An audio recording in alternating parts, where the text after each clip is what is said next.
따라하시죠. 만남. 대림절은 기다림의 절기입니다. 기다림은 사람의 마음을 설레게 만들지요.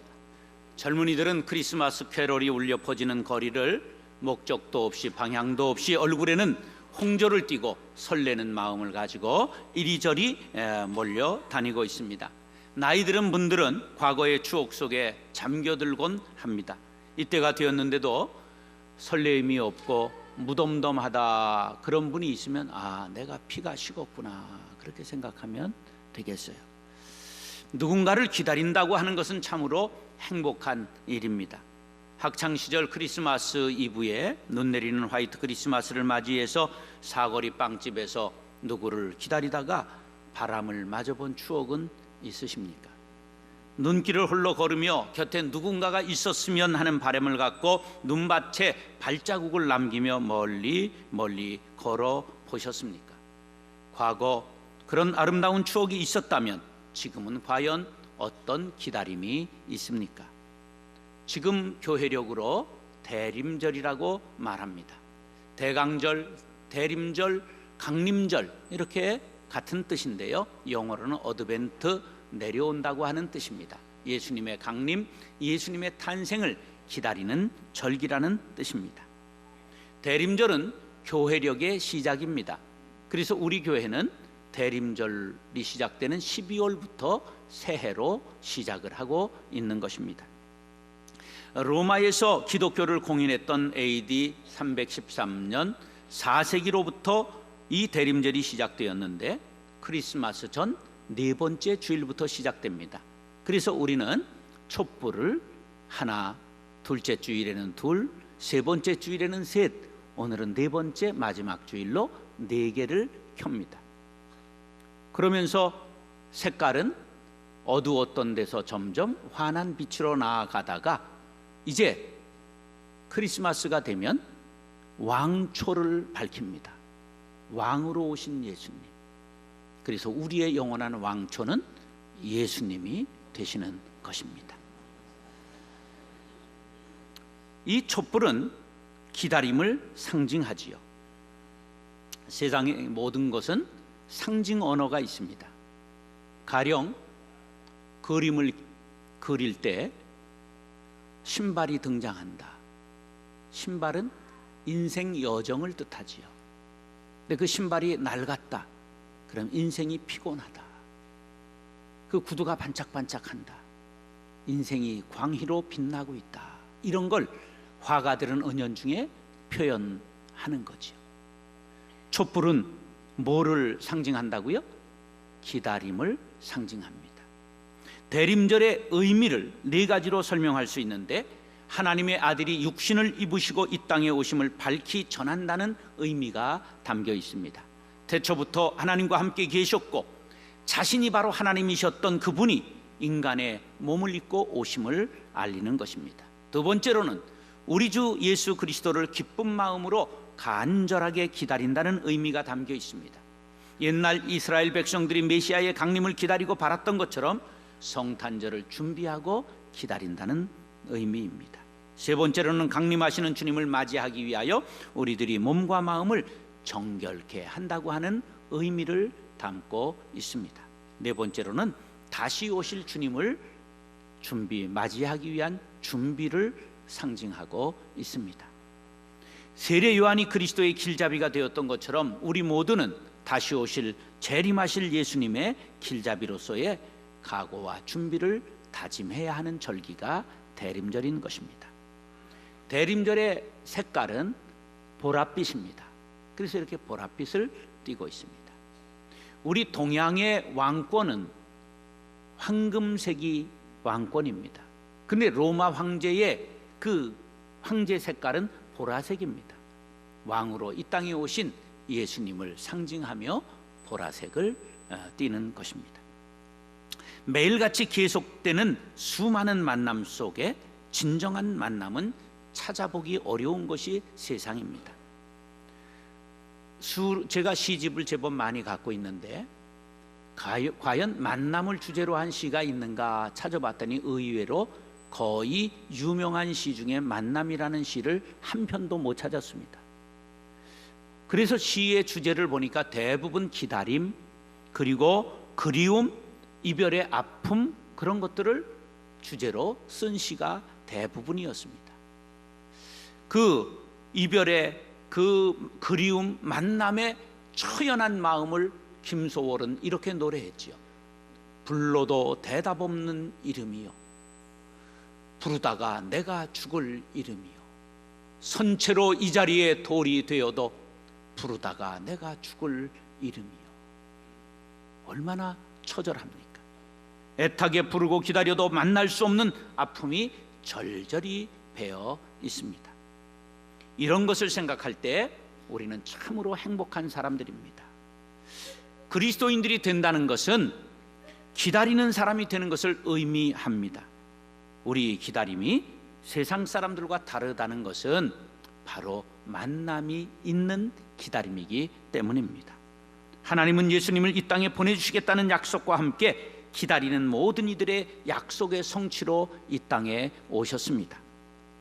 2000년 전 유대 땅 베들레헴에 강림하셔서 구원 사역을 완성하시고 하늘로 승천하신 예수님께서 내가 성령을 너희에게 선물로 보내리라 약속하신 대로 바로 마가다락방에 있는 120명 제자들에게 성령을 보내주셨습니다. 그 성령께서 지금 우리 안에 임재하고 계심을 믿으시면 아멘 하시기 바랍니다. 우리나라에 키도 크고 얼굴도 크고 입도 큰 가수 하나가 만남이라고 하는 노래를 불렀습니다. 마이크가 입속으로 들어갔다 나왔다 할 만큼 큰 가수인데 뭐 얼마나 이 노래가 히트를 했는지, 그리고 얼마나 가사가 좋은지 저는 부를 때마다 찬송에 들어있는 것 같이 착각을 합니다. 우리의 만남은 우연이 아니야, 그것은 우리의 바램이었어. 그렇습니다. 하나님께서 만세전에 택정하셔서 자녀 삼아주시고 교회 안에서 한 형제 자매로 만나게 하시고 우리가 전부 만나서 부부의 연을 맺은 것, 또 주님과의 만남이 우리의 영의 깊은 탄식과 간구 끝에 만난 것이기 때문에 참으로 고귀한 것입니다. 큰 바램도 없고 오랜 기다림도 없이 우연히 만난 사람은 감동도 감격도 깊은 사랑도 없는 법입니다. 오늘 본문은 시므온이라는 사람이 아기 예수님을 만난 장면을 보여주고 있습니다. 사랑하는 형제 자매 여러분, 간절한 바램 끝에 예수님을 만난 시므온의 모습을 통해 우리의 믿음을 새롭게 하는 역사가 일어날 수 있게 되기를 예수님의 이름으로 축원합니다. 따라서 의롭게 사는 사람, 밤이 깊고 어두울수록 새벽 파수꾼이 새벽을 기다림같이 간절한 기다림이 우리들에게 있지요. 이스라엘 민중이 도탄에 빠져 허덕이면서 자신들을 가난과 로마의 압제로부터 해방시켜줄 구원자를 간절히 기다리고 있었습니다. 이 메시아에 대한 소망이 예수님 탄생 800여 년 전부터 이사야 선지자로부터 시작되어서 예수님이 오실 즈음에는 모든 도탄에 빠진 민중의 가슴 속에 간절한 사모침으로 임하게 되었고 소리 없는 함성으로 민중들의 가슴 속에서 터져 나오고 있었습니다. 그런데 왜 수많은 사람들이 기다림이 있었는데 유독 시므온만 예수님을 만날 수 있었을까요? 그것은 이렇게 설명을 할 수가 있습니다. 봄이 오면 여왕벌이 공중으로 쫙 솟구칩니다.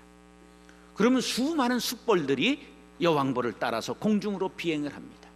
그러나 그 여왕벌을 만나는 숫벌은 가장 빨리 가장 높이 날아 올라간 한 마리의 벌밖에 없다는 사실입니다. 바로 시므온의 사모함이 간절했기 때문입니다. 25절 상반절 시작.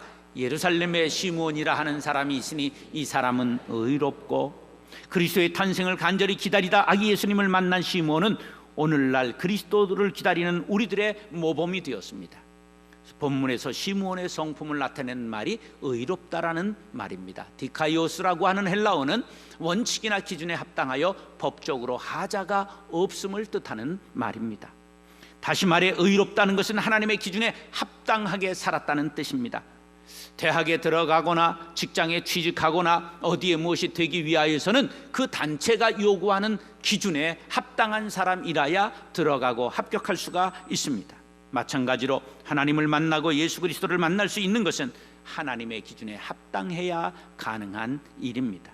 말세를 대비하는 성도들의 모습도 그러해야 됩니다. 하나님의 기준, 즉 성경 말씀에 입각해서 예수 믿고 깨어 기도하며 천국을 소망하는 자라야 천국에 들어갈 수 있습니다.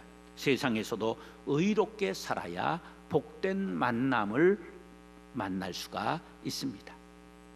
비비안 리가 주연했던 애수라는 영화를 여러분 대부분 아실 것입니다. 2차 대전을 배경으로 그 여주인공이 전쟁터에 나간 애인을 기다리고 있습니다. 그런데 돌아오지 않고 애인이 전사했다는 그 신문에 사망자 명단을 보게 되었습니다.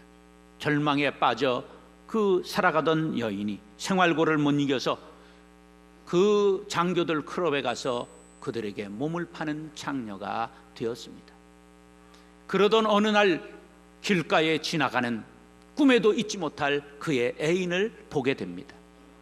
그런데 그는 애인 앞에 나설 수가 없었습니다. 자기는 몸과 마음이 만신창이가 되어 있었기 때문입니다. 고민하던 그는 워터로 다리에서 떨어져 죽고 맙니다. 우리가 기다리고 만남을 얻기 위해서는 의롭게 살아야 만남을 떳떳하게 이룰 수 있다는 것을 보여준 영화입니다. 의롭게 산 사람만이 아름다운 만남의 주인공이 될 수 있습니다. 우리들이 말로는 신랑 되시는 예수님을 기다린다고 하면서 쾌락을 따라 살고 있지는 않습니까? 세상의 기준과 가치관이 변하고 세상 사람이 모두 가는 길이라 해도 하나님의 기준에 합당하지 않은 길은 죽음의 길인 것을 알아야 합니다. 좁은 문으로 들어가라. 멸망으로 인도하는 문은 크고 그 길이 넓어 그리로 들어가는 자가 많고 생명으로 인도하는 문은 좁고 길이 협착하여 찾는 이가 적다고 예수님은 말씀하셨습니다. 노아 시대는 죄악이 관영했습니다. 행함마다 죄악이요 행함마다 하나님을 거스렸습니다. 참다 못하신 하나님께서 물로 세상을 심판하시고자 홍수를 계속해서 일으키셨습니다. 그때에 인류를 위해 한 종자 씨앗으로 남겨놓은 사람이 있었는데 바로 노아였습니다. 그러면 하나님께서 노아의 어떤 면을 예쁘게 보셨을까요? 창세기 6장 9절에 보니 이것이 노아의 족본이라. 노아는 무엇이요? 의인이요 당대의 완전한 사람이라. 그는 하나님과 동행하였기 때문이라고 말씀하고 있습니다.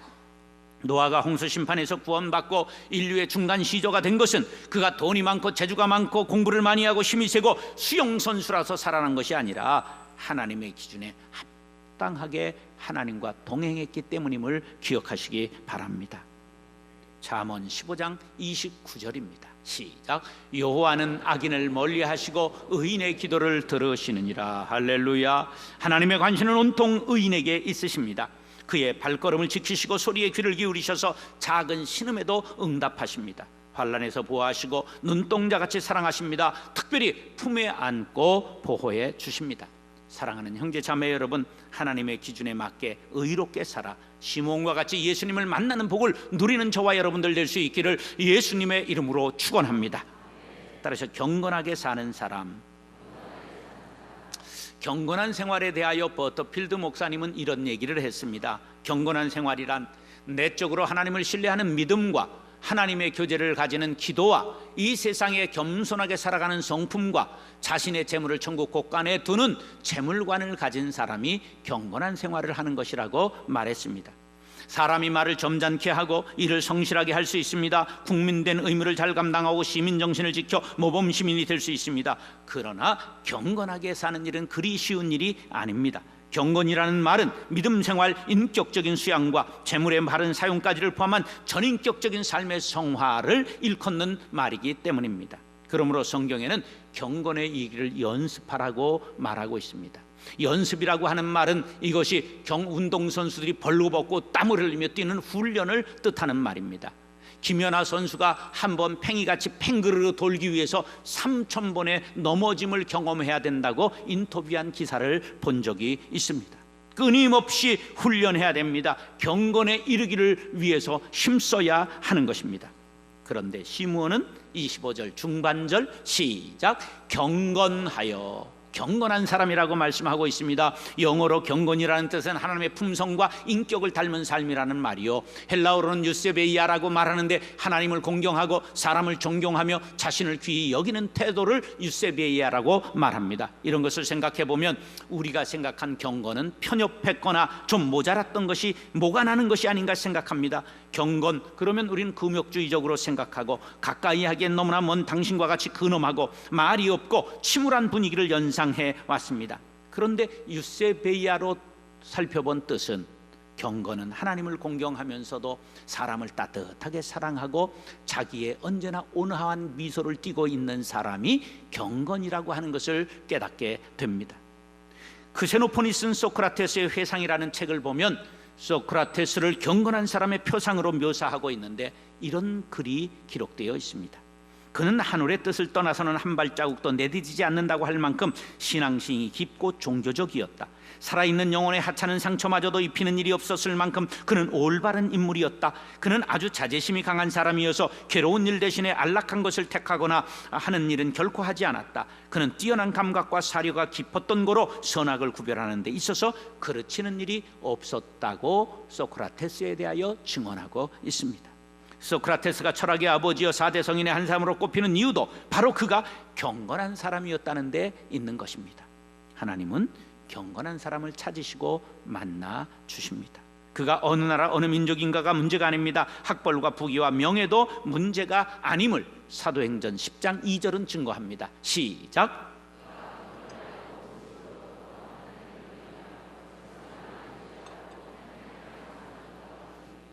그가 누굽니까?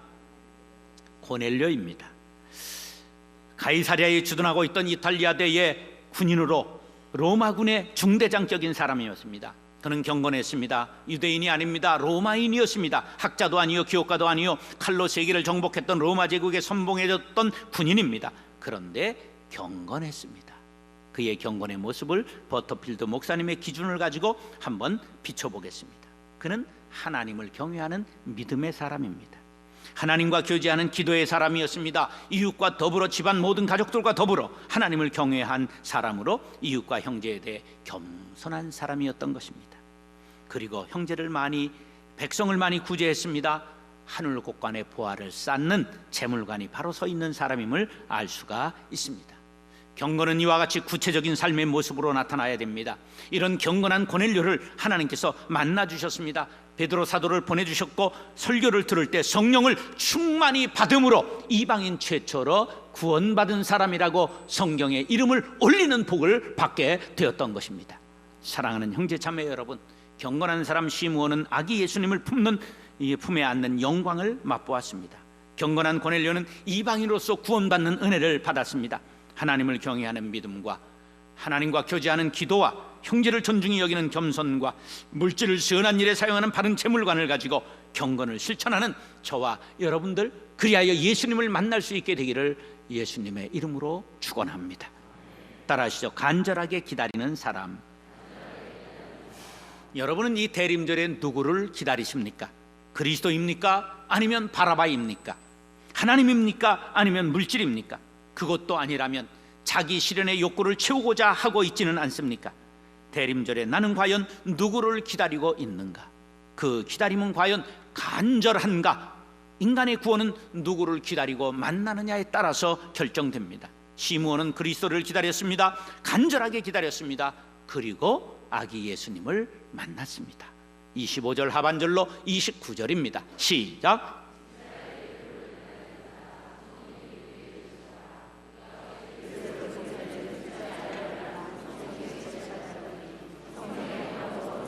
전에 들어가면 행하고자 하여 그 아기 예수를 데리고 오는지라. 시몬이 아기를 안고 하나님을 찬송하여 이르되 주제여 이제는 말씀하신 대로 종을 평안히 놓아 주시는도다. 아멘. 시몬은 성령의 지시를 받았습니다. 그리스도를 보기 전에는 결코 죽지 아니하리라. 그는 죽고 싶어도 죽을 수가 없었습니다. 로마의 압제와 기근, 영적인 기갈 속에 헤매는 이스라엘 땅 위에 그리스도가 오는 것만이 유일한 위로임을 알았기 때문입니다. 눈을 감지 못하고 메시아가 오실 날을 기다리고 성전 앞에서 날마다 메시아를 기다리고 있었습니다. 그때 장자를 하나님께 드리는 헌신례를 지내기 위하여 예수님을 안고 마리아와 요셉이 나타난 것입니다. 성령의 인도하심을 받은 시므온이 예수님을 품에 안고 찬송하기 시작한 것입니다. 이스라엘의 위로를 기다리던 시므온, 메시아 그리스도를 기다리던 시므온은 복된 사람입니다. 간절히 기다리고 사모하던 예수님을 만났기 때문입니다. 시므온의 기다림의 모습을 보면서 만남을 이루지 못하는 기다림의 태도에 대해 생각해 보겠습니다. 세상에는 도무지 기다리지 못하는 사람들이 있습니다.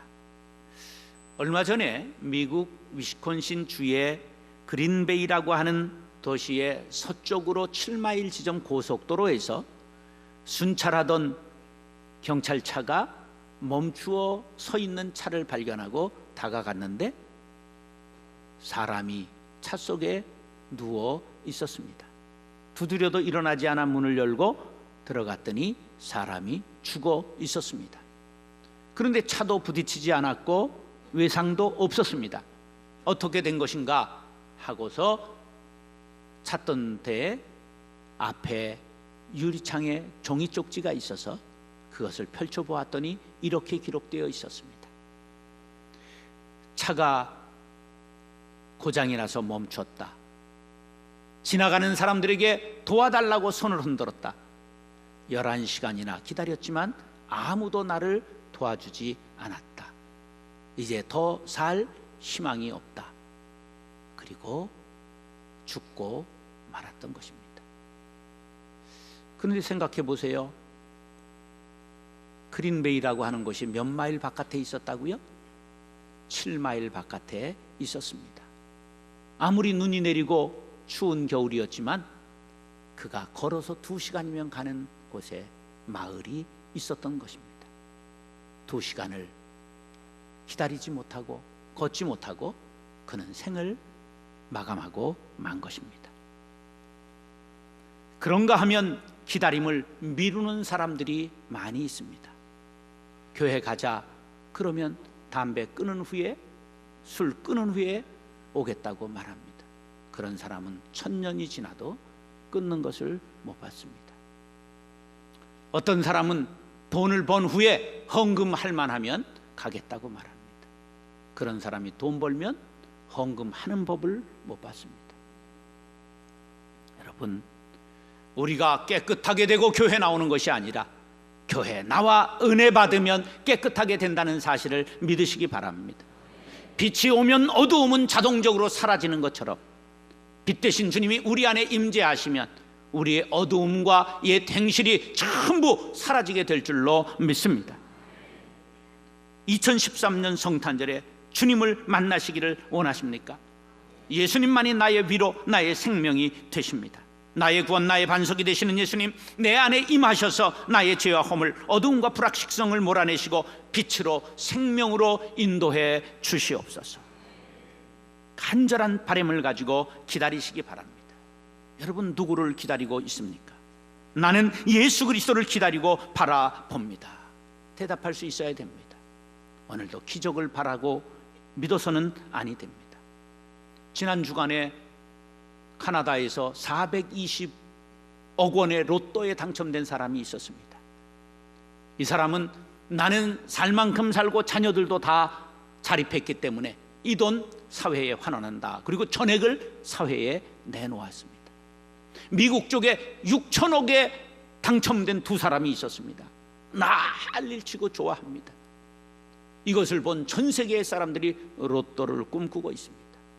로또의 확률은 하루에 벼락을 2번 맞을 확률이라는 것을 아십니까?